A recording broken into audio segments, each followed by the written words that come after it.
Salve os irmãos com a paz do Senhor, amém? Hoje é domingo, 10 de maio. Nós vamos ver a lição de número 6. O título da lição é Um Chamado ao Arrependimento. Antes disso, vamos fazer uma oração. Papai querido, nosso Deus, nos abençoa, Senhor, para aprendermos dessa lição.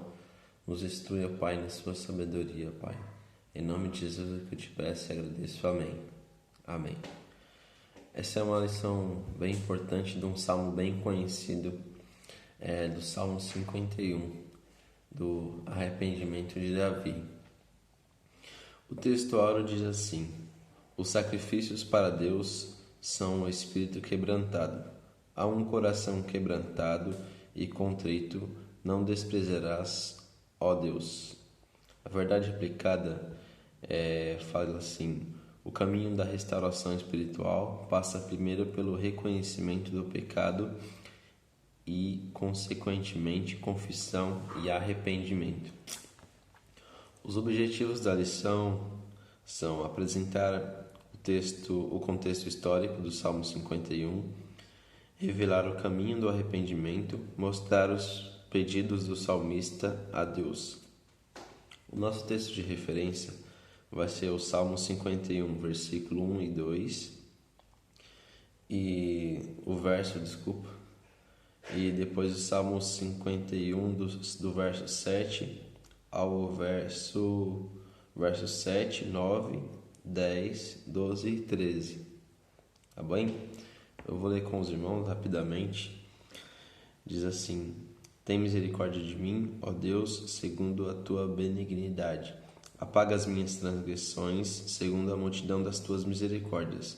Lava-me completamente da minha iniquidade e purifica-me do meu pecado. Purifica-me com o isopo e ficarei puro. Lava-me e ficarei mais alvo do que a neve. Esconde a tua face dos meus pecados e apaga todas as minhas iniquidades. Cria em mim, ó Deus, um coração puro e renova em mim um espírito reto. Torna a dar-me a alegria da tua salvação e sustém-me com um espírito voluntário. Então ensinarei aos transgressores os teus caminhos e os pecadores a ti se converterão. Amém? São textos breves sobre a oração de Davi a Deus, uma oração de arrependimento. O nosso texto da lição. O tema principal é um chamado ao arrependimento, né? Então nós vamos nos espelhar no Salmo 51 para poder estar falando sobre isso. Na introdução, nós podemos comentar um pouco sobre o contexto histórico. Davi ele estava no seu palácio no tempo que era para ele estar na guerra. E ao estar ali no seu palácio, caminhando no telhado, no terraço, ele observa a Batseba se banhando. E ele se interessa por aquela mulher e procura saber quem era ela. E aí ele é informado de que ela era mulher de Urias e Urias estava na guerra. E aí deveria ter parado por aí, né? Mas Davi, primeiro que ele deveria estar na guerra guerreando, né? Junto com o seu exército, não em casa. Ele já começa que ele cometeu essa falha de estar descansando no período que ele deveria estar trabalhando. E vai ser uma sucessão de erros um atrás do outro. E Davi manda chamá-la e aí ele cai em adultério com ela. E esse adultério ele tem uma consequência, que Batseba engravida. Como ela engravidou, Davi tentou esconder esse erro deles. Então Davi chama o esposo dela da guerra e fala para ele descansar em casa. Ele pensou que ele retornaria da guerra, se deitaria com ela e assim acharia que o filho era dele. Porém, ele era um servo fiel, ele não foi para casa. Ele pensou: se meus irmãos estão na guerra, então eu não mereço ter o descanso do meu lar. Ele dormiu próximo ao portão da guarda, onde os guardas dormem. No outro dia, Davi ficou sabendo, então ele falou: vou dar vinho para ele, vou embebedá-lo, assim ele vai para casa, dorme em casa e o plano dele se concretizaria. Só que não funcionou de novo. Então o que ele fez? Ele escreveu uma carta para que esse soldado fosse para o fronte de batalha, onde as batalhas são travadas mais ferozmente, ali a chance de morrer seria maior, e descreve um local específico onde certamente ele morreria. E aí o próprio soldado leva sua carta de morte ao seu superior, e ali diante da guerra ele é morto. Então Davi ele causou a morte de Urias, ele enviou para a morte para tentar esconder o seu pecado. E é diante desse contexto que nós vamos ver aqui o Salmo 51, que o profeta Natan vai até Davi e através de uma parábola ele transmite a Davi o que Deus tinha mandado ele falar a Davi, que era falar que ele estava errado, que ele tinha cometido um pecado e que Deus não estava contente com aquilo. E o profeta Natan transmite a Davi a mensagem de Deus, e Davi, através da parábola que o profeta conta a ele mesmo se condena à morte. E quando ele cai em si, ele se arrepende. Mas Deus, ele perdoa pecados, só que tem as consequências, e as consequências foram muito graves. O filho que Davi teve com Batseba, do adultério, ele morreu. E Deus falou a Davi: tudo que você fizeste em oculto vai ser feito às claras. A família de Davi ela foi destruída, teve muitas brigas, os seus filhos se rebelaram contra ele. E as consequências foram muito graves para a vida de um rei que era visto como um rei verdadeiro, um rei segundo o coração de Deus, que ia para a guerra e pelejava e vencia as batalhas, que tocava harpa para Saul e acalmava Saul. Todo esse legado dele foi manchado por esse pecado. Esse seria o contexto histórico, que é o tópico 1. E nós vamos agora para o tópico 2, que é o caminho de arrependimento de Davi.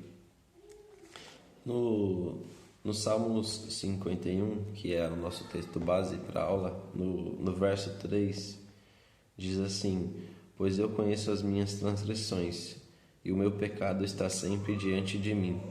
Davi descreve aqui um estado de... Ele é uma oração que ele faz a Deus, e ele fala como aquele pecado, o que ele causava dentro dele. Na revista tem um texto de sugestão, que é o Salmos 32, do 3 ao 5. Ele descreve como se os ossos dele fossem quebrados, fossem desfarelados o tempo todo. Então é uma dor, uma angústia muito grande, o fruto da desobediência. Porque Davi ele sofre um esfriamento espiritual muito grande. E o afastamento de Deus por conta do pecado nos traz essa angústia.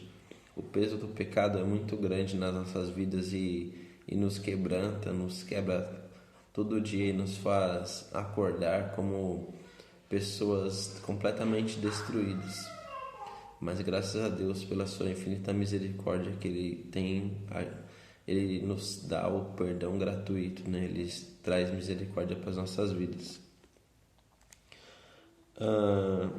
E Davi ele confessa o pecado dele a Deus. Davi ele se arrepende, e ele confessa.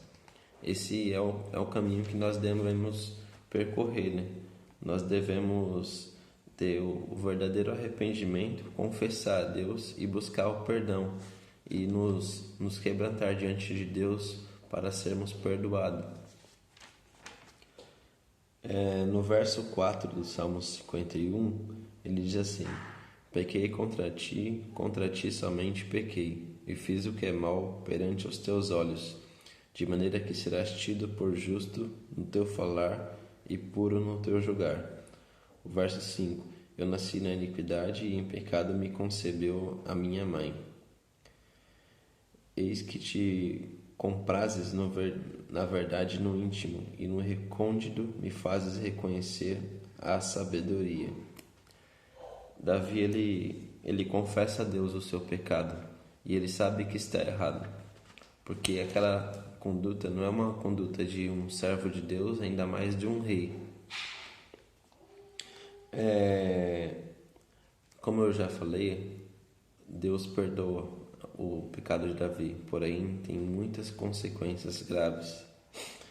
E aqui no 2.3 nós vemos que o juízo de Deus contra Davi, no caso do filho dele que nasceu morto, o seu filho Amon se deitou com todas as suas concubinas no terraço do palácio, ou seja, diante de todo mundo.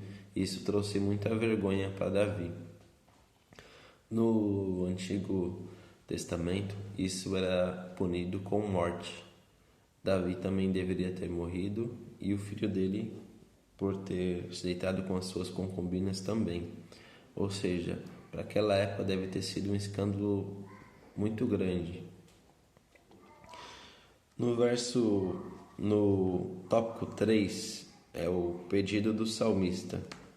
Aí é o pedido dele. Através desse pedido a gente vai entender como estava a alma dele, como estava angustiado. Começa a partir do verso 7. Diz assim: Purifica-me com esopo e ficarei limpo. Lava-me e ficarei mais alvo do que a neve. O esopo, ele era uma planta que ele era utilizado no ritual de purificação. Por isso que ele fala com esopo. E quando também Moisés ia conduzir o povo do Egito ao deserto, quando Deus dá ordem para passar o sangue da aspersão nas portas, eles passam com o sangue com o isopo também. Aí tem essa referência. No verso 8: Faze-me ouvir júbilo e alegria, para que exultem os ossos que esmagaste. Ou seja, ele estava se sentindo um nada, né? Os ossos que esmagaste. Ele estava no pior estado que um homem pode estar, que é o que causa o pecado nas nossas vidas. O pecado, ele faz isso conosco, ele nos afasta de Deus. Em Isaías fala que o pecado faz separação entre Deus e o homem. O verso 9 diz: Esconde o rosto dos meus pecados e apaga as minhas iniquidades. Cria em mim, ó Deus, um coração puro e renova dentro de mim um espírito inabalável. A gente vê, né, que Davi, ele pede para que os pecados dele sejam apagados, perdoados. E Deus, ele faz isso quando nós nos arrependemos, quando nós reconhecemos. Ele tira da gente esse peso, essa dor que o pecado traz. Isso deveria machucar muito Davi. Todo dia ele devia pensar nisso, no seu adultério, na morte de Urias, na morte do seu filho. Isso deveria consumir as energias dele o tempo todo, pensando nesse pecado. E a única coisa que poderia realmente tirar isso de dentro dele é o perdão de Deus. O verso 11 fala assim: Não me repulses da tua presença, nem me retires o teu Santo Espírito. Restitui-me a alegria da tua salvação e sustenta-me com um espírito voluntário. Davi, ele pede de novo a alegria da salvação. Ele já não tinha mais essa alegria que nós temos de ser crentes, essa alegria que nós temos de louvar. Não deveria fazer sentido ele ele louvar, ele cantar, porque aquele pecado consumia tudo que ele tinha, toda a vida dele. E ele pede para renovar dentro dele um espírito inabalável, para não retirar o Espírito Santo de dentro dele. Falar, poxa Deus, eu quero sentir o Senhor de novo. Ele estava abalado espiritualmente, então ele não tinha mais intimidade com Deus, ele não tinha mais oração. Ele vivia como um zumbi, né? Sem alma, sem espírito. E isso que o pecado causa nas nossas vidas, que traz para a nossa alma. Por isso que nós chamamos os irmãos a um convite ao arrependimento, a se arrepender, a confessar a Deus os pecados e buscar o perdão. E Deus, ele é misericordioso para conosco. Quando nós verdadeiramente nos arrependemos, ele purifica as nossas vidas, perdoa os nossos pecados e nos deixa limpo novamente para nós vivermos diante da sua presença. Porque diante da presença de Deus não pode haver pecado, ele deve ser limpo, purificado. E Deus, ele não habita onde há pecado. Ou nós temos que ser limpos ou nos afastar da presença de Deus. E graças a Deus que nós temos o Santo Espírito para nos orientar e para falar a nossa consciência, para nós nos purificarmos diante de Deus. O verso 11 fala assim: então ensinarei aos transgressores os teus caminhos, e os pecadores se converterão a ti. Livra-me dos crimes de sangue, ó Deus, Deus da minha salvação, e a minha língua exaltará a tua justiça. Abre, Senhor, os meus lábios, e a minha boca manifestará os teus louvores. Vê só, até os louvores, ele pediu para Deus abrir de novo os lábios dele para ele poder cantar. E Davi fala aqui no verso 13 que quem melhor do que um transgressor perdoado para pregar aos pecadores que Deus perdoa, né? Assim como Paulo, ele falou que ele era o maior dos pecadores por ter perseguido a igreja, e agora ele sacrificar a sua vida em prol da igreja. Ele falou, se Deus me chamou e me perdoou, ele pode perdoar vocês também, porque os meus erros são muito maior do que de muitas pessoas. Então, se Deus pode restaurar um assassino, então ele restaura qualquer um. Esse é um argumento para ele convencer as pessoas que Deus é perdoador de pecados. E Davi aqui da mesma forma, ele no verso 13 fala: então ensinarei aos transgressores os teus caminhos, e os pecadores se converterão a ti.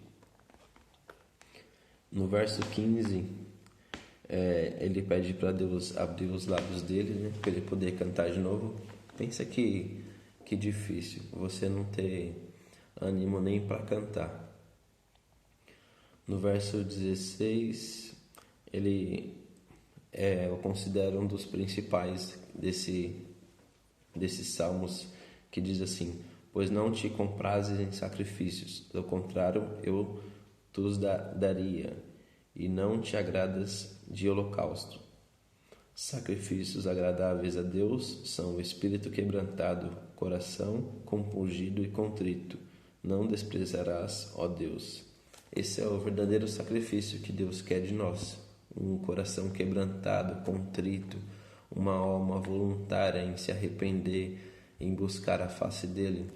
Ainda que Deus venha ao nosso encontro, nós devemos ter essa inclinação de se quebrantar diante de Deus, de entregar a Ele tudo através do choro, de lágrimas, de orações. Mesmo que nós não tenhamos força, simplesmente pare e pense e chore diante de Deus. Ele vai ter misericórdia da gente. Davi fala aqui, né, que é isso que Deus ouve. Ele ouve o nosso coração, o nosso clamor, a nossa súplica. No 18 fala: faze bem a Sião segundo a tua vontade, edifica os muros de Jerusalém, então te agradarás do sacrifício de justiça, dos holocaustos e das ofertas queimadas, e sobre o teu altar se oferecerão novilhos. Depois do perdão que ele pede a Deus, Então a ordem seria restaurada. Então eles ofereceriam sacrifícios a Deus sobre o altar, e então Deus se agradaria após ele ter se arrependido. E esse é um breve resumo da lição. É um convite ao arrependimento, e tudo que está escrito na palavra de Deus é escrito para nosso ensino, né? Paulo fala. Então que nós possamos olhar para Davi como um ensinamento para as nossas vidas. Poxa, se pecar muitas das vezes é inevitável, então nós sabemos que nós podemos chegar a Deus e se arrepender. Nós estamos avançando na salvação, nós não somos ainda, não temos o corpo glorificado, nós somos santos, percorrendo o caminho da salvação, numa progressão de sabedoria e conhecimento diante de Deus. Mas se por acaso, por algum motivo, nós viermos a cair, a pecar, nós temos exemplos de, poxa, Deus perdoa Davi, que foi assassino, que foi adúltero, que menosprezou a vontade de Deus nesse momento aqui, que não foi a guerra. Deus pode nos perdoar também dos nossos pecados. E se nós temos esse ensino também de que é errado, nós devemos evitar essas coisas. Nós devemos evitar o adultério, o assassinato, evitar a desobediência. Aí nós falamos, poxa, assassinato, como nós vamos evitar? Mas em Mateus fala que aquele que chamava o seu irmão de louco, né? Jesus compara, né? Não é o assassinato em si do corpo, mas é o assassinato da pessoa, do seu eu, de machucar a pessoa por dentro, né? Então, às vezes a gente, com palavras duras, nós machucamos os nossos irmãos. Então, que nós possamos se espelhar na vida de Davi para andar diante da presença de Deus, evitando